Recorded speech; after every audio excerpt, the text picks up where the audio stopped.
I never planned to fall in love the day I walked into the doctor's office.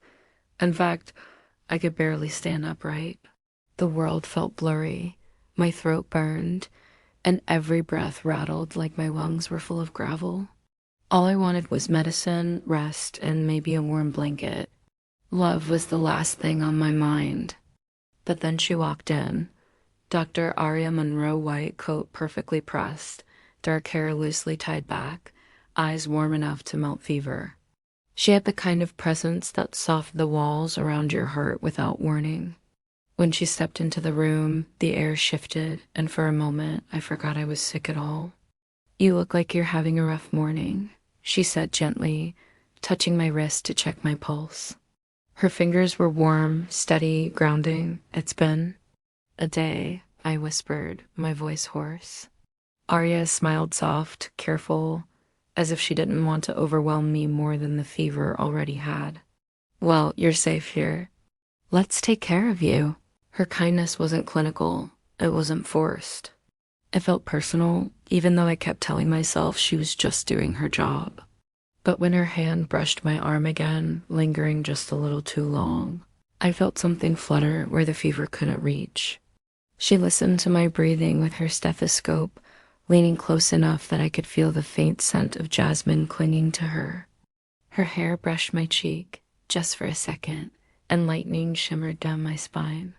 My heart thudded louder than my lungs wheezed. "That doesn't sound good," she murmured. "You don't sound too confident either," I joked weakly. Aria looked up, her eyes shining with that same gentle warmth. "I'm confident in the treatment. I'm just worried about you." You. The word landed deeper than it should have. She helped me sit back as she explained the meds I needed. But she noticed the way my hands trembled and didn't pretend she didn't. Instead, she sat beside me on the examination bed, close enough that our legs touched.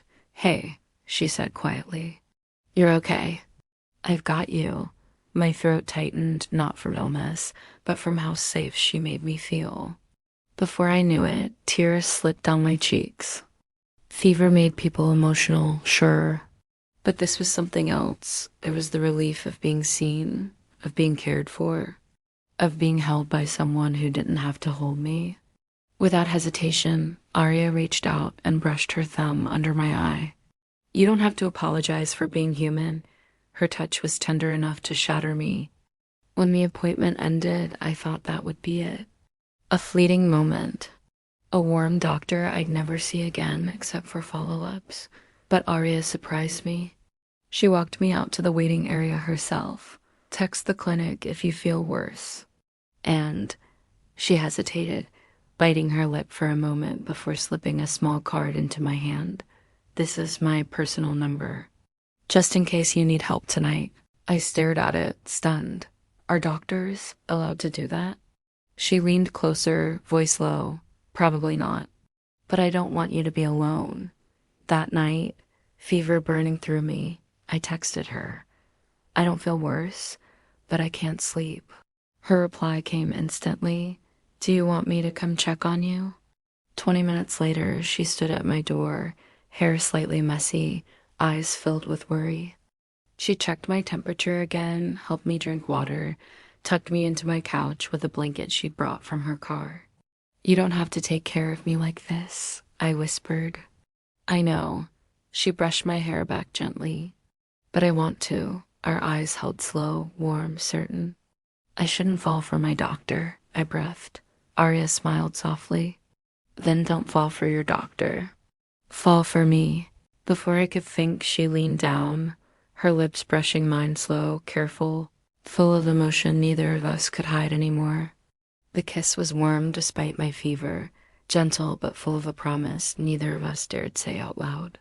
When she pulled back, her forehead rested against mine.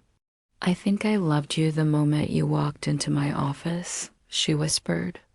And somehow, even while sick and trembling, I knew I loved her too.